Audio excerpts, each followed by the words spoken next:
Before we begin this podcast, please be advised that the following episode contains language that some listeners may find offensive and inappropriate. The opinions expressed by the host and guests are their own and do not reflect the views of the podcast producers. Listener discretion is advised. When you do meth, you actually hear voices that tell you to commit heinous crimes. I do remember not long after I got on the highway thinking, I killed somebody, I'm going to hell. Would it be safe to say that meth has kind of like ruled your life? Yeah, from the time I got on it, yeah.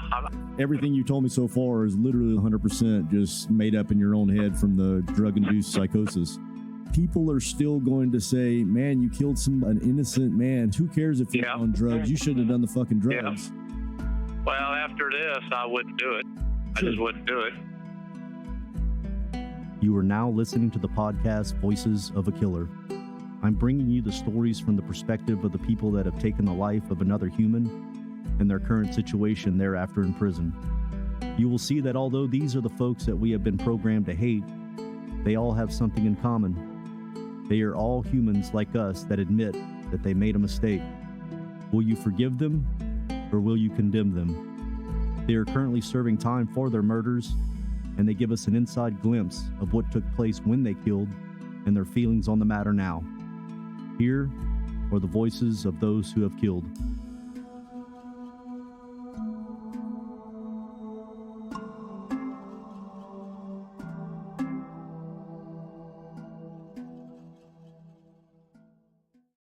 In this episode, we bring you a story of one man's 10-year struggle with methamphetamine. In 2008, Ronald Wright murdered a 70-year-old war veteran while experiencing the psychotic effects of meth. Although Ronald, now sober, is horrified by his past actions, his defense that he was not in his right state of mind fell on deaf ears. As we're about to hear, all information about drug-induced psychosis was excluded from Ronald's trial, and news articles at the time painted him as a vicious monster and a danger to society who deserved to be locked away for a long time. Today, we'll hear the full story of Ronald's crime, a version that the jury members were not allowed to hear in 2008. What was running through Ronald's mind as he started up his truck that day? Why did Ronald knock on a stranger's door in a Missouri suburb? Sit back and listen closely as we hear Ronald's recollections of his life and crime on this episode of Voices of a Killer. So, Ronald, did you grow up in Missouri Yeah. all your life? Yeah, I mean, I moved around a little bit when I was older, but yeah, I was born and raised in farming. Now, when I was still young when I moved to Utah for a while, but my mom moved out there, but then we moved back. How would you describe your childhood growing up? Was it rough? Did you have a lot of turbulence or what? No. I got a wonderful family, and I'm the only one that's ever been in any trouble. You have siblings? I've got 5 brothers. Yeah, I got 3 sisters and 2 brothers. None of them ever been in any trouble. So, are your parents still together? Well, my mom's still alive. She's 96, but my dad passed away 2011, I guess. Do you have a relationship with your mother? Yeah. Real good relationship. What about your siblings? You have a relationship with them? Yeah, they come and see me sometime. How is that, like with siblings, and you're in there for the murder of an innocent person? How is that? I mean, explain that to me. Well, they seen me out there, on the meth. I was acting crazy for years, and in fact, one of my brothers put me in the mental hospital a couple times, and then my mom and dad went out and had me put in. So they knew that it was the drugs. Would it be safe to say that meth has kind of like ruled your life? Yeah, from the time I got on it, yeah. I was very successful building houses until I got on that, and it wasn't too long after that everything went downhill. When would you say the first time, not getting into it heavily, but just the first time you actually tried methamphetamine? What age? Well, that was probably maybe around 35, maybe 34, 35. I did other drugs when I was young. I first smoked weed when I was 13, And it seems like a lot of people that do drugs, and you can correct me if I'm wrong for your, situation, but when they do something for the first time and all their life, they've heard nothing but bad stuff like, oh, don't do that. It's, you'll be methed out, you'll this or that. And then they do it, they try it, and they're like, what is everybody talking about? I don't see how I could lose control. Did that kind of make you feel like that? I don't understand why people are talking so bad about this. I was just a workaholic and a family man, at that period of time. Like I said, I'd done other drugs earlier, but I was totally straight, and I just wasn't around people that was doing it. I didn't really know nothing about it. The painter, the guy that subcontracted the painting on a house from me, he had some, and I tried it. That's the first time I ever tried it, and it made me feel good. Sure. You got quite a ways into your life before you actually tried meth. I mean, your 30s, you're saying, right? Yeah. Life was great for the first 30 years of Ronald Wright's life. He ran a successful construction business that built houses in the Farmington area. The work was hard and physically demanding, but Ronald was a scrappy worker, and once the business kicked off, it boomed. At the time, Ronald was also a self-described family man with 4 young daughters from 2 separate marriages. Apart from a minor charge he'd incurred for possession of weed as a youngster, Ronald had a clean criminal record and showed no sign of straying from the straight and narrow path he was on. All that changed when Ronald first experienced meth. There are plenty of horror stories about meth destroying people's lives, and the drug has earned that reputation for a reason. Methamphetamine is insidious. It's fiercely addictive, floods your brain with dopamine, and takes over your life before you notice your dependency on it. For a while, recreational meth users can be high-functioning and lead outwardly normal lives. But the drug takes hold eventually. Overextended use, it corrodes your body, causing rotten teeth and skin lesions, paranoia and hallucinations, and a painful, debilitating period of withdrawal. Former meth users report how they lost control of their lives as the drug consumed them and stole away the things they used to love. Unfortunately, Ronald found himself down a similar route. His first introduction to meth that day at the construction site seemed harmless enough.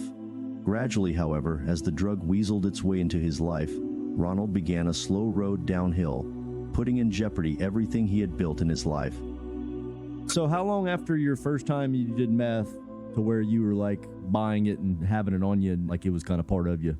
Within a year or two. Well, I didn't really know anybody that had it all the time until I got around a plumber when I was subbing the apartment buildings, and he had it all the time, and I had money, so that's when it went downhill. Yeah. What was your method of doing it? Did you smoke it, shoot it, snort it? Smoke it. I never shot up anything. And after you started doing this, what was the first sign that you had a problem, from whether it was family or the law or yourself reflecting? What was it? Yeah, I started getting in trouble. I wasn't really thinking about all that at the time, but I really got a problem. But I started getting in trouble. How'd you get in trouble? Well, just stupid stuff.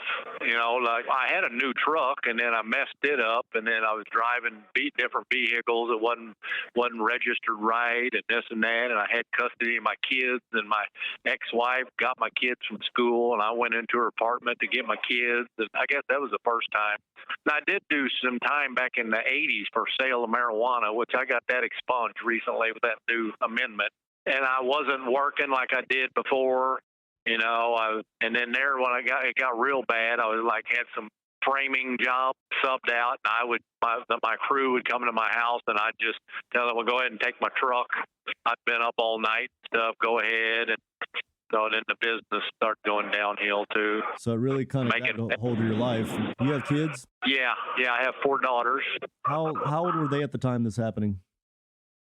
Yeah, they were young. I had custody of my 2 girls from my first marriage, and then I had an anhydrous tank at my house, and the task force come in, so they ended up taking my kids from me. And then my 2 younger girls, I had visiting rights with them from a different woman, second wife, and then she stopped letting me see them when I was on the stuff. But I have relationships with them all now.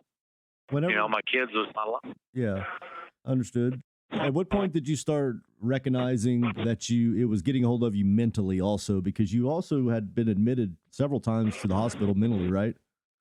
Yeah, 4 times. My family put me in there. Yeah, what and caused them to do that? Well, because I just kept imagining stuff. I didn't realize it at the time, but, I was always thinking people had my kids or, worried about my family, and go to their house and search around thinking somebody's in there in their house and just various stuff like that. Meth is notorious for, when people really do it hard, they start to have, like a psychosis and things like that. Besides the crime that you're in there for, what's one of the biggest things that you did to where it just, once you reflected, you were like, wow, that was nuts. The drugs made that up. What was it? Hey, really, I didn't even know anything about drug psychosis till I got this case and then started, learning about it. But yeah, back then I was like, well, maybe that was the drug. But then some things just seemed so real that I realize now it wasn't. Yeah, I mean, I'd just like be out in the yard or around the neighborhood, thinking people's out there trying to follow me and this and that.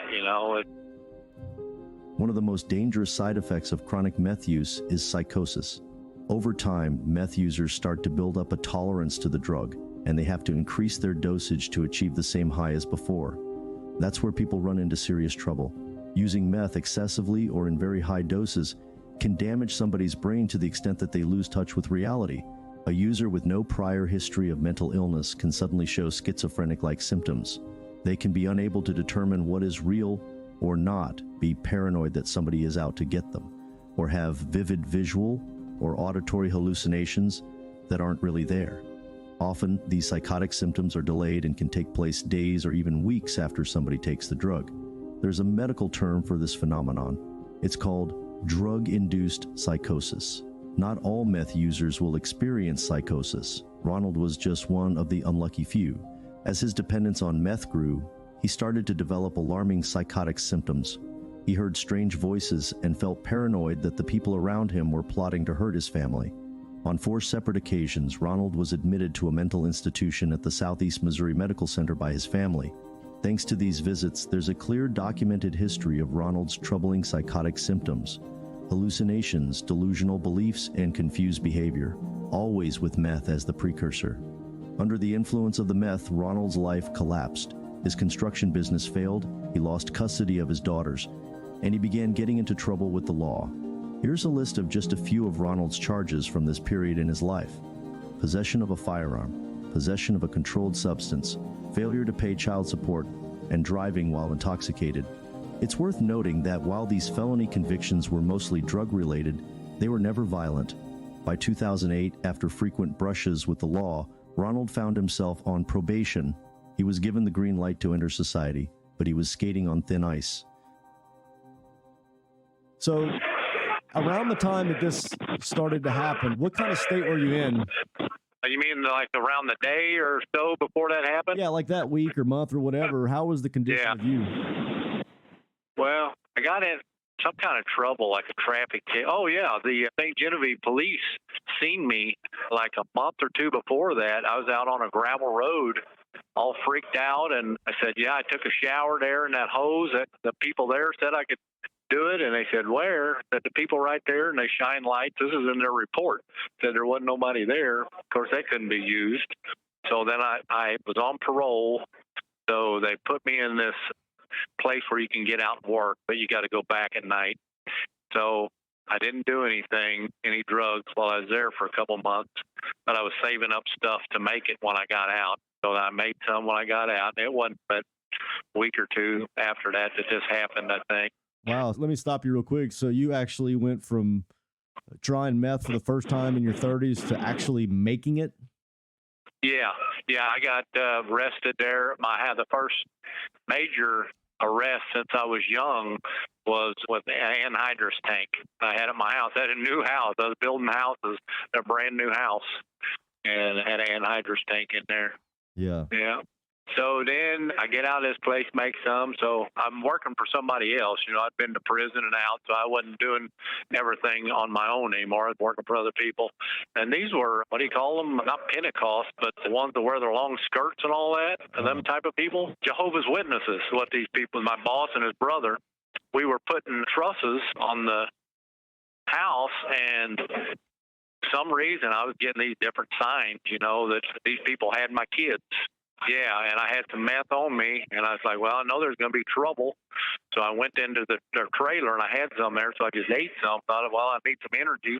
And I just got this feeling that they was doing this, and so my boss's brother was on a ladder pushing up a truss with a 2x4, and I knocked him off the ladder just out of the blue, you know. So like I say, he was Jehovah's Witness, but he started swinging at me, and then I swung at him. And let me stop you real quick. Were they able to tell you were that high at work before you pushed them off the ladder? Man, you got to go home. You're too out of it. well, now I don't know about that day. I think it was like a day or two before that my boss said that they think maybe I was using drugs. And I said, no, I wasn't, which I was. Sure. I lied. So you pushed him off the ladder, and he gets up swinging, and did y'all actually start getting into where you're actually making contact, punching each other? Yeah, he grabbed a 2x4, and then I couldn't find a big enough or a small 2x4, but there was a stack of 16-footers, so I just grabbed the end of it and knocked his 2x4 away. Then we started fighting, and then this excavator, he's like a 350 pounds, 6'5", come from out of nowhere and just grabbed me around my arms and my body and said, okay, that's enough. And then my boss, he says, you're fired. I'm calling the police. And so I leave. What was your reaction firing you? Were you like, for what? Or did you, I don't understand. Well, no. Make an excuse? No, I pretty well knew. I just got into it with his brother there. So I leave. Ronald recounts the day he pushed a construction site foreman off a ladder at work. As you'd expect, this incident led to him being fired from his construction job. The loss of employment wasn't just inconvenient for Ronald. It had serious legal implications for him at the time. Ronald was on parole, and to maintain that parole, he had to stick to two conditions. Firstly, he could not do anything unlawful, and secondly, he had to stay employed. By assaulting his company worker, Ronald had violated both at once. This spelled trouble. Around 11 a.m. the next day, Ronald's parole officer called about the violations and told Ronald to report to his office later that day. That meeting, however, never happened.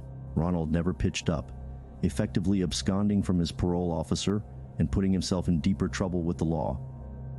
So what was Ronald doing that day instead?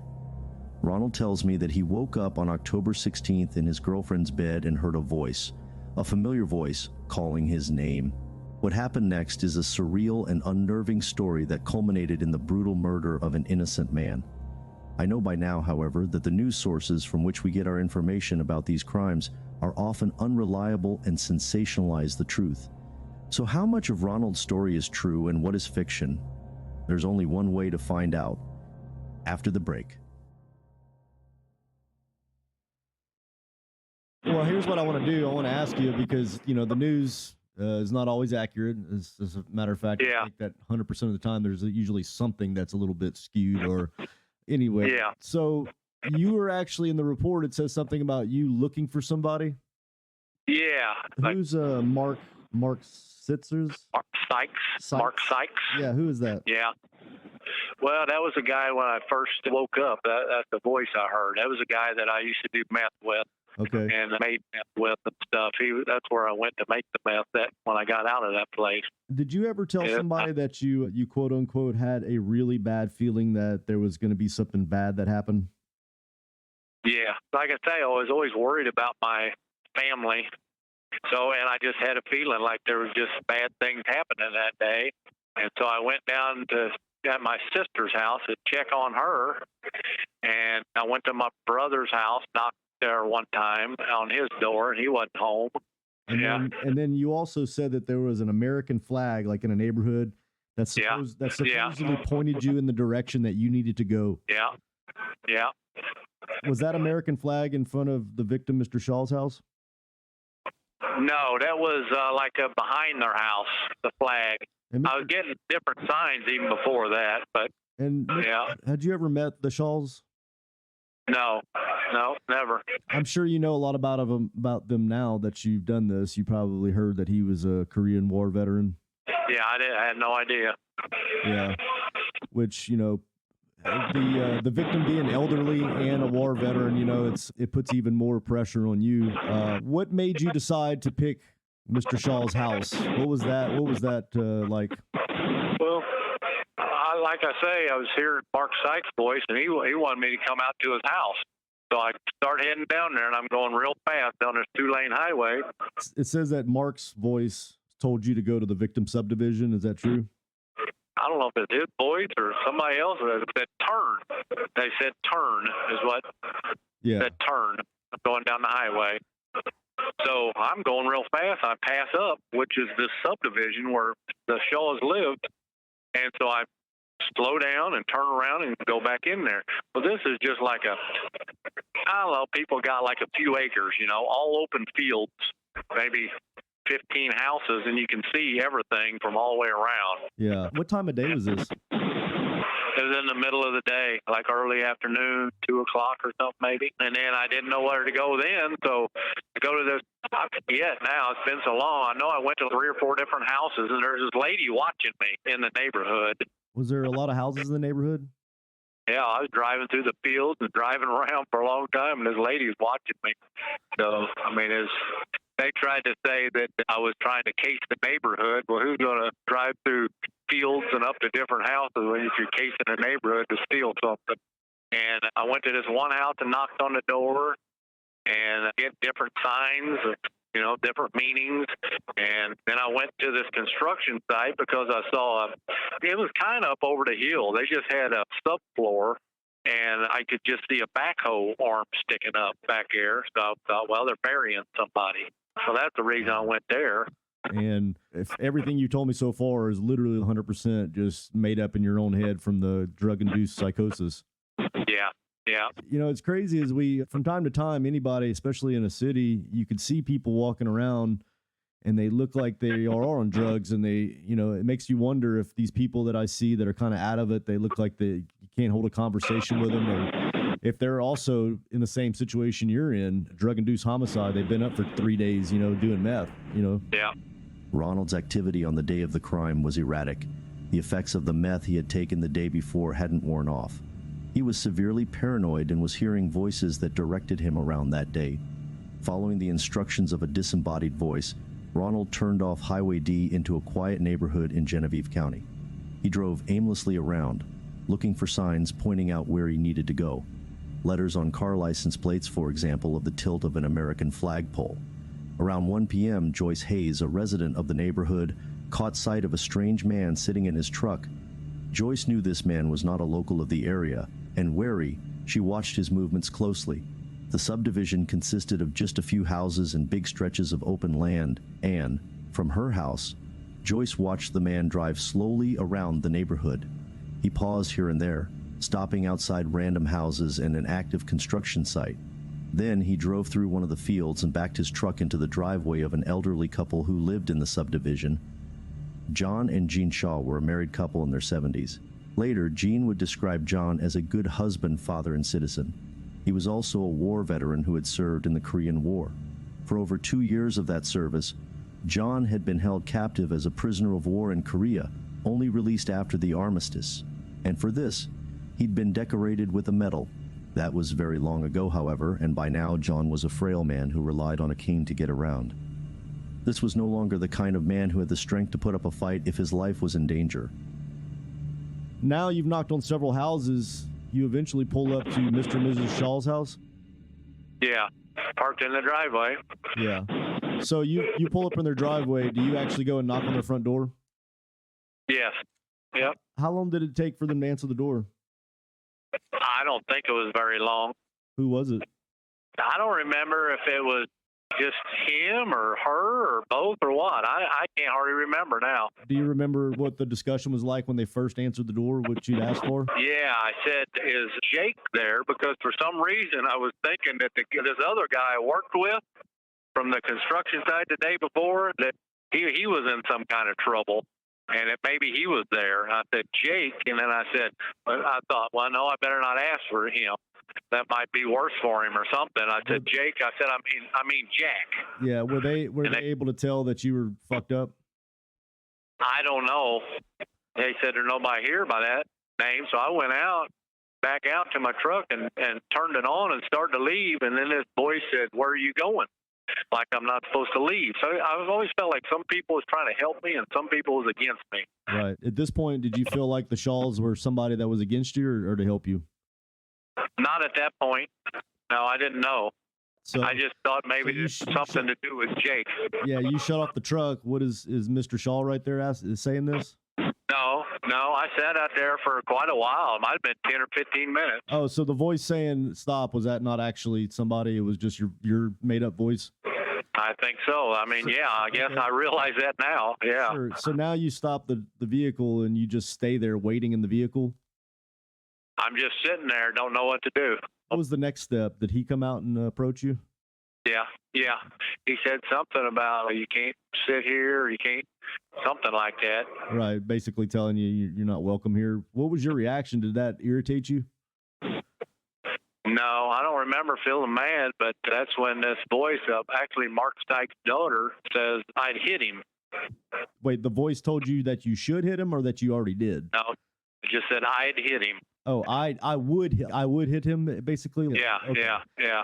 And whenever you heard this voice, were you sitting in the vehicle? Yeah. And whenever you heard this voice, where was Mr. Shaw at? Was he still talking to you? I think he was right there close, yeah. And whenever you heard the voice, did you jump out of the vehicle pretty fast, or did you kind of contemplate for a minute? I don't even remember that. All I remember is I was hitting him. I grabbed my hammer, and I was hitting him with my hammer. So this guy's daughter's voice, you heard her say, I'd hit him. And where was the first place that you hit him? Was it on the outside, in the front yard, or in the house? Yeah, outside. So whenever you struck him, did he run inside the house? Yeah.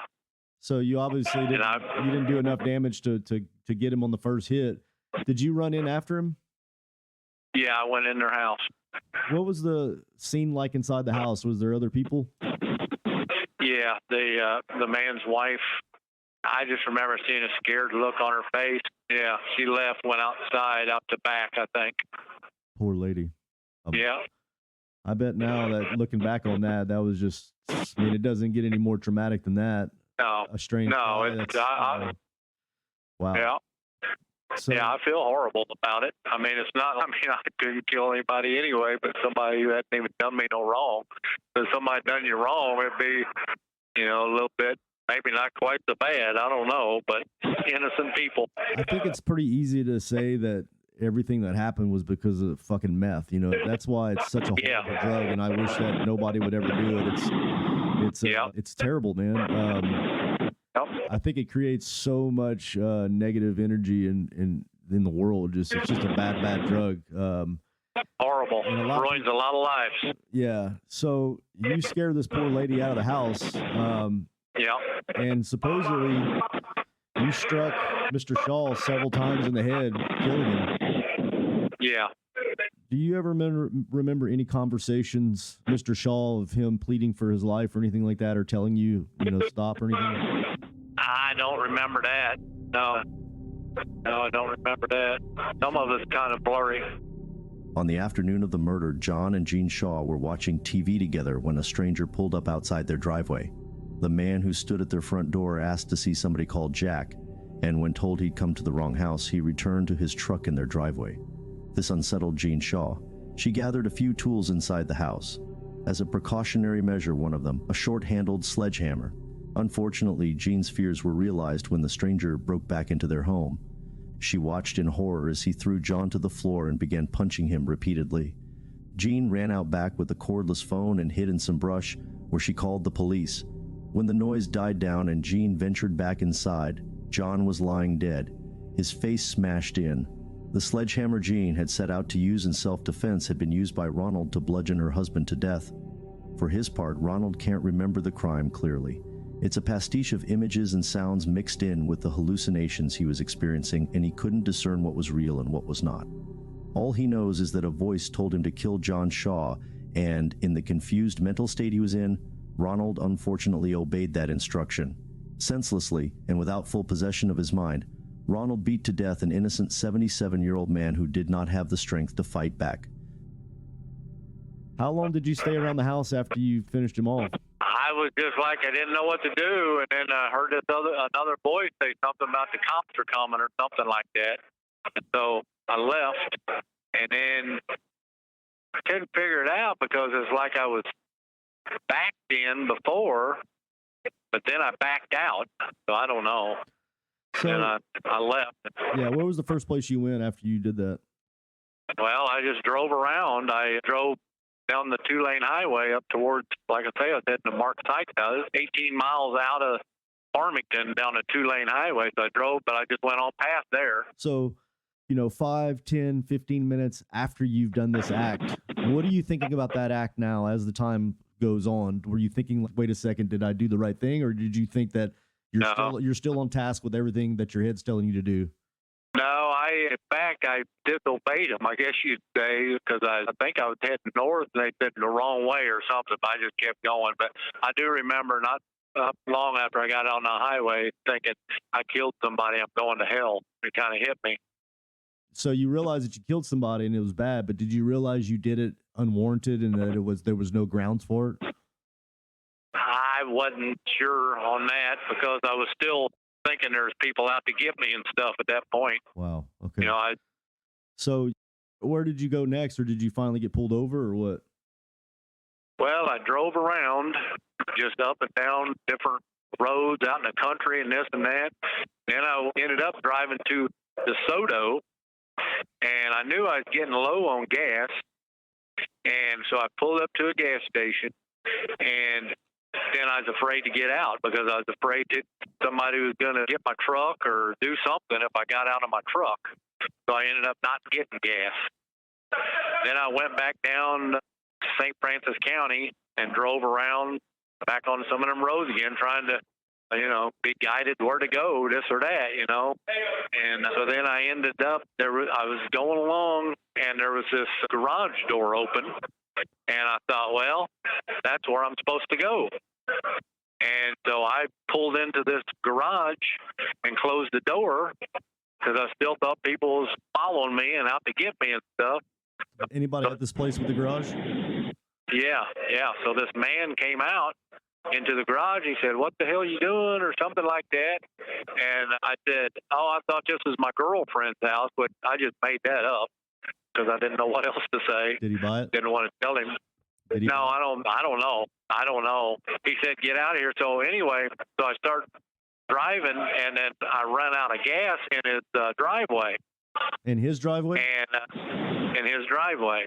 And it would not start. And it was cutting out even before I pulled into this place. And they tried to tell me at trial that after my truck sat for a couple of years before I went to trial, that they started my truck right up and that they showed me a picture of a gas gauge. It showed it had gas in it and said it had gas in it, which I know it did. I mean, I was going through a lot of things that day, but I know it was out of gas. But anyway, I kept grinding on it. Even that guy said that I was grinding on it. So anyway, so this guy's mad and he's saying, "Get out of there, blah, blah, blah." So then I go down this 2-lane highway. I don't know. No, I walked. Okay, so I started walking. Okay. Yeah. So I go just a little ways. I mean, maybe 50 or 100 foot, and there's this little S10 right out by the road pointed towards the highway. And so I think, well, somebody put that there for me. So I get in, keys are there, and I start it up, and I go maybe just a couple hundred more feet. And I'm thinking, well, I need to pull in here. So I pull in this driveway that's just got 2 or 3 trailers there. Still just like less than a quarter mile from this guy's house where I left my truck. And I go down to the end trailer and I knock on the door and I asked the lady if I could get a drink. So she came out with a glass and got some water for me, and I hose. I got back in the S10 and started to leave, and then that's when the police come, and this guy had called that I went into his garage. So they arrested me. So during that time, you have interactions with the lady giving you water, the parking in the guy's driveway. Did you ever think about killing any of those people? No. So whenever the cops arrested you, did you put up a fight? Well, no, I didn't put up a fight. I was in the truck, and they pulled out their weapons. I guess maybe I thought about just trying to go through them and get away. they had their weapons pulled, and I kind of raced up the motor, I think, one time, started creeping just a little bit. And then it definitely would have shot you if you would have tried to go through them. Yeah. I thought about just trying to, but I did.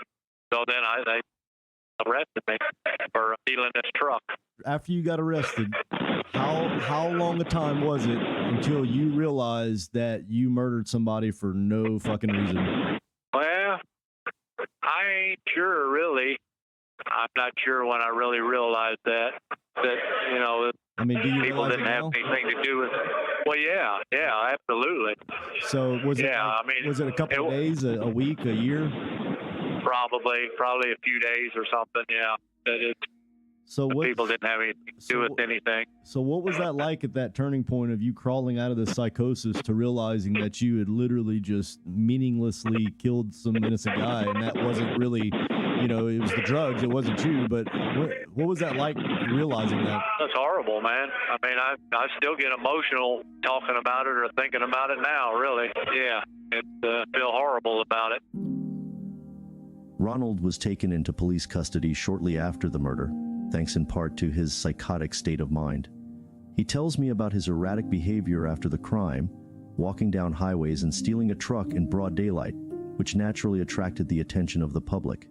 By late afternoon, Ronald's truck had been blocked off in a dead-end street, and the police swooped in to get their man. In his drugged-out condition, Ronald had also made no attempt to hide any evidence of John Shaw's murder. The pants and shoes he was wearing at the time of his arrest were splattered with the victim's blood. Other items in the Shaw home tested positive for Ronald's fingerprints. Compiling this evidence together, police easily tied Ronald to the crime, and he was officially charged with the murder of the elderly war veteran. A lingering question remains, however. Was it the man or the meth who killed John Shaw? When sober, Ronald was not a violent man with no history of aggressive behavior. It was only when he acted on the paranoid thoughts that were induced by the meth that Ronald became violent. That makes for an interesting moral and legal question. Can we hold Ronald fully accountable for the actions he made while not in his right state of mind? That question became a focal point in Ronald's trial. Something we'll hear about next, after the break.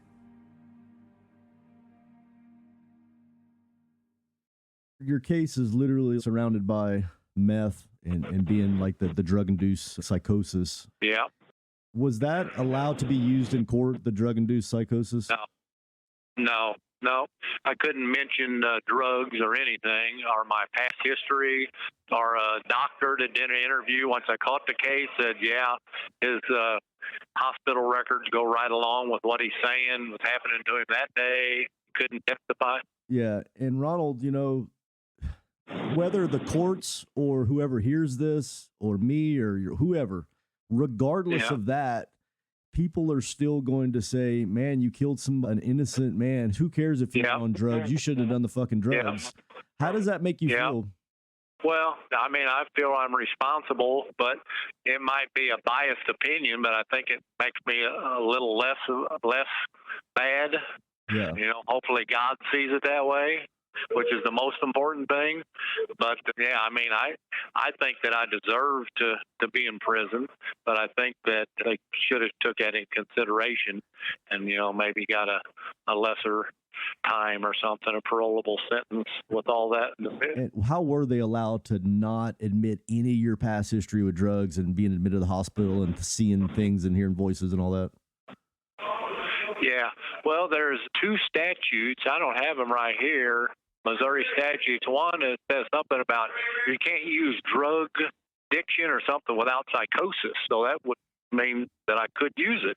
But then the other one, forget how it's worded. It basically, you know, it's not you. That you're still responsible, even if you're on drugs, something like that. There's court cases to back it up. Sure.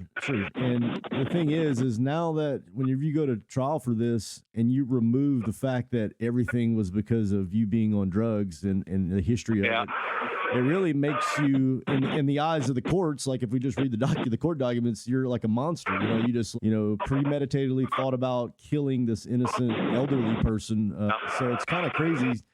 So they charged you with first-degree murder. And once you started to really get to thinking about this, you had the argument of this isn't first-degree murder. I didn't plan it out. Is that basically kind of where that went? Yeah, I was trying to get it diminished capacity or something like that. You know, like I say, had a history of it.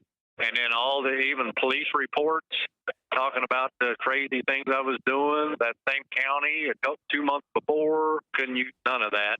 And I wanted to testify and tell what happened. I did end up telling the police, too, at the second interview. They interviewed me once, and I was still psychotic then. But and, I don't think that, honestly, in my opinion, I don't think that people should be able to use drugs to be able to get off. However, I think we should know. I think we should know about everything in the courtroom. Bring all evidence out. Yeah, so you're still going to go to prison, but I think it's a shame that the jury has to make a decision on things that are purposefully left out that really are everything in this case was meth. You know what I mean? Yeah. And then, like I say, they wouldn't let me say that, wouldn't allow the doctor, my history, all these other witnesses, family members were going to testify. And then in closing arguments, he says, that I got up there and told the story, I'm hearing voices and getting signs and this and that. So he said, this is a bunch of malarkey. This is the big lie. We don't have any evidence that Mr. Wright has any mental problems or blah, blah, blah. So I didn't think that was right. And the appeals court said it wasn't right, but basically it didn't matter what they said. Yeah, it's really hard for the appeals court to go against the judges or our jury's decision. Ronald takes issue with the jury trial that followed. All evidence about his drug-induced mental state was excluded from the courtroom, which, to Ronald, made his trial deeply unfair. Prior to the trial, the prosecutor had filed a motion to prevent the jury from hearing anything about Ronald's diminished capacity on that day. Testimony about Ronald's mental health history and his drug use was barred from the courtroom. In essence, the jury was only to be given half of the picture, and it was the half in which Ronald looked like a monster who had senselessly killed a feeble old man. Maybe the biggest blow to Ronald's defense was the fact that his expert witness was prohibited from testifying on his behalf. Dr. Scott was a psychologist from the Missouri area who had evaluated Ronald and concluded that he was suffering from drug-induced psychosis at the time of the murder. Ahead of the trial, Dr. Scott planned to advise the jury that Ronald Wright was not capable of cool reflection when he was under the psychotic effects of the drug. Because of his diminished mental capacity, he said, Ronald did not know what he was doing and therefore did not have the intent to commit murder when he entered John Shaw's home. Dr. Scott's testimony would be a major win for Ronald's defense, as it proved that he did not have an intent to kill, the precursor to first-degree murder. So why couldn't the jury hear about Ronald's psychotic state of mind? The law on all this is complex, but we can try to wrap our heads around some of the key principles. Usually, somebody can claim a mental illness like schizophrenia as a valid defense for their crime. Many states in the U.S., however, have eliminated what's called voluntary intoxication as a valid defense. The law specifies that you cannot claim you were incapacitated if you were high on drugs. If you willingly took an intoxicating substance, you are responsible for your actions while on that substance. In Ronald's case, his psychosis was not an underlying condition, but caused by voluntarily taking meth. Therefore, it could not be admitted as a legal defense in court. Was this a fair call or not? Ronald doesn't seem to think so.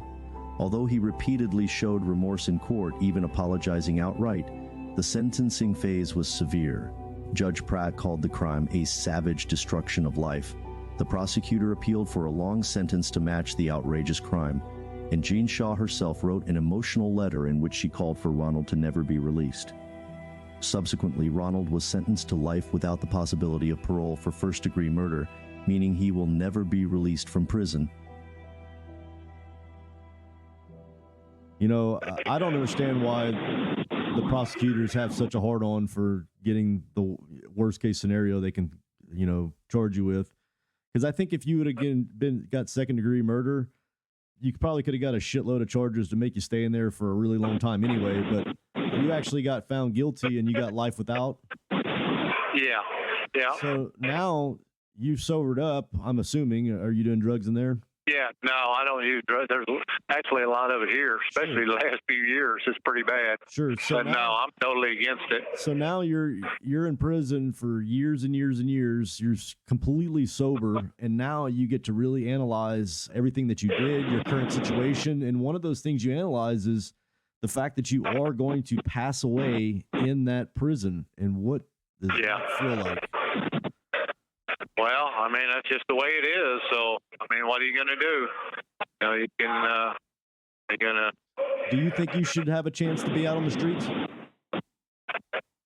Yeah, because, I mean, there's a lot of people in here that have parolable sentences that have committed murders, and with the mitigating factors, yeah, I mean, maybe like a life sentence, you can get out in 27 years. So, I mean, I think that would have been all right. So here's the but deal. I don't know. Here's the deal, Ronald. If somebody were to argue the fact that you should stay in there to never get out, I can almost hear the argument now, and it's a really good one. And here's how it would go.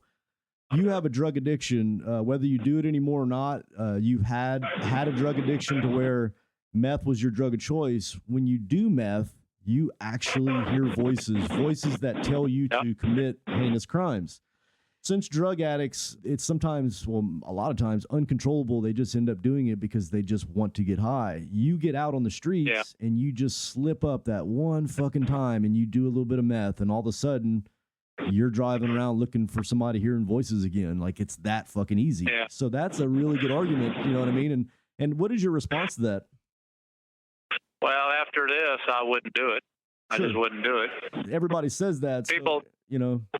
Yeah, I mean, I can see what people maybe wouldn't trust that, but I mean, the recidivism rate that I hear for people who've done a long periods of time is below 1%. Right.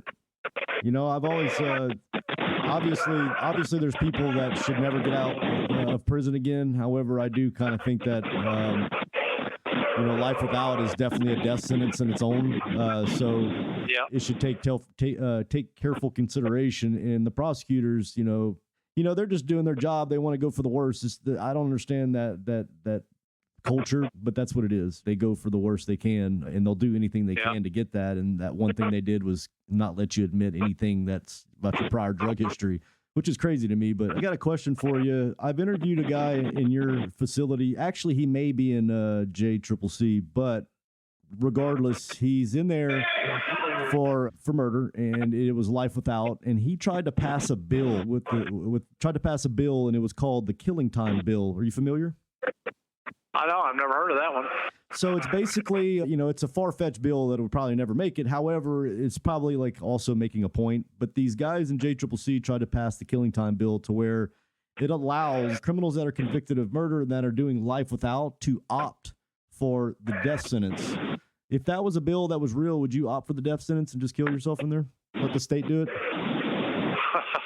I don't know. I know that they threatened me with a death sentence.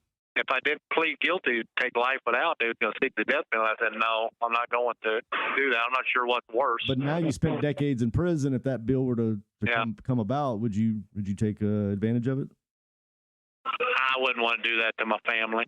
I mean, it's no really kind of life. But do you think there's people that would line up to do that in there?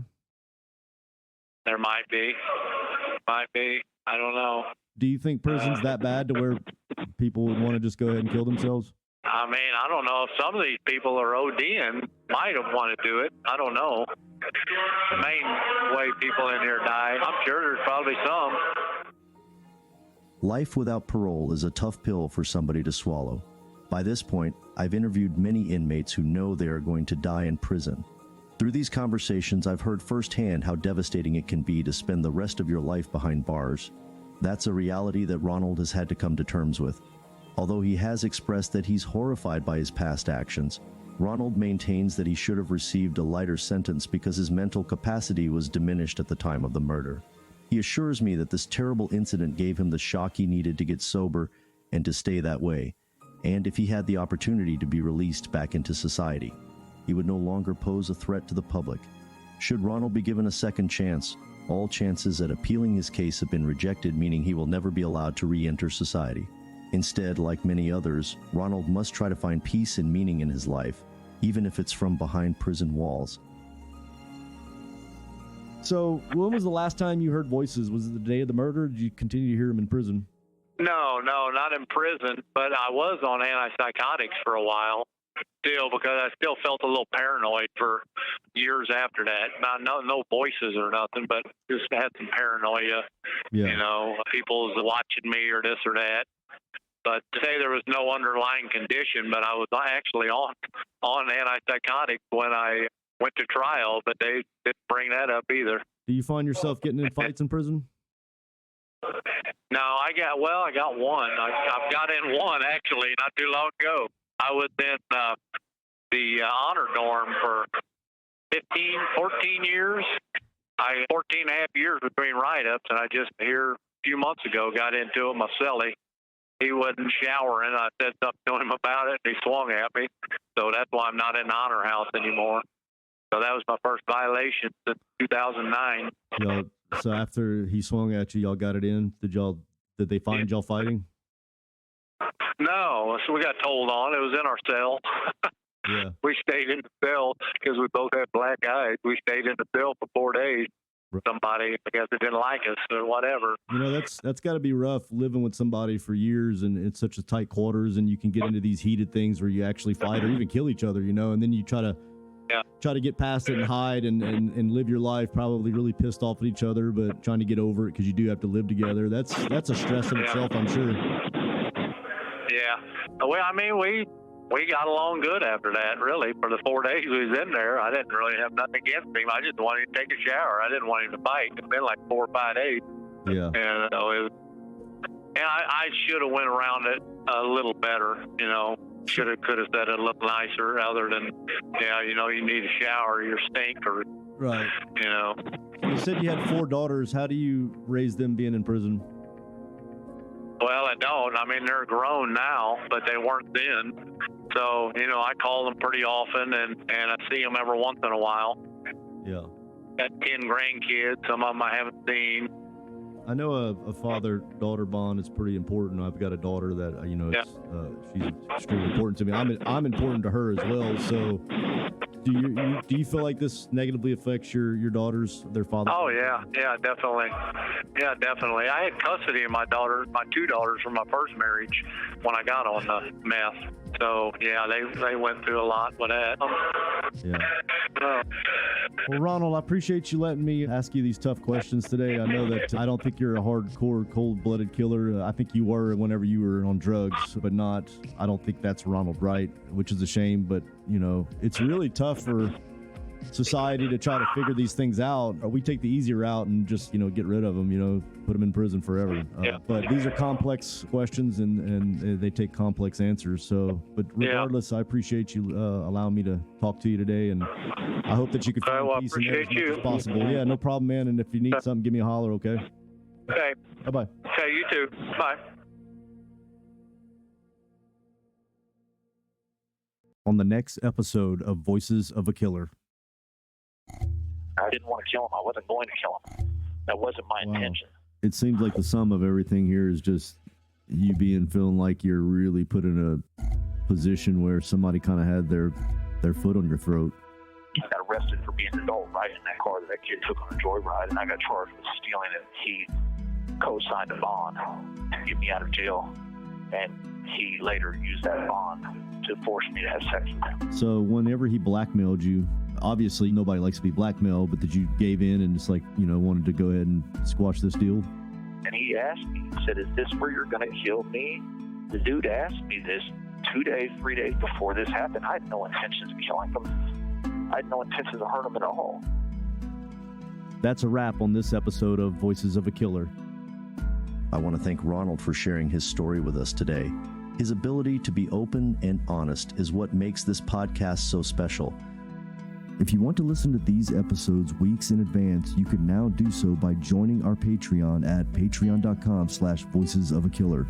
There you will get access to raw interviews, unseen news coverage, and unique correspondence with the guests of Voices of a Killer. Head over to patreon.com/voicesofakiller to support the podcast. Your support is what keeps us passionate about bringing these stories to you. A big shout out to Sonic Futures, who handled the production, audio editing, music licensing, and promotion of this podcast. If you want to hear more episodes like this one, make sure to visit our website at voicesofakiller.com.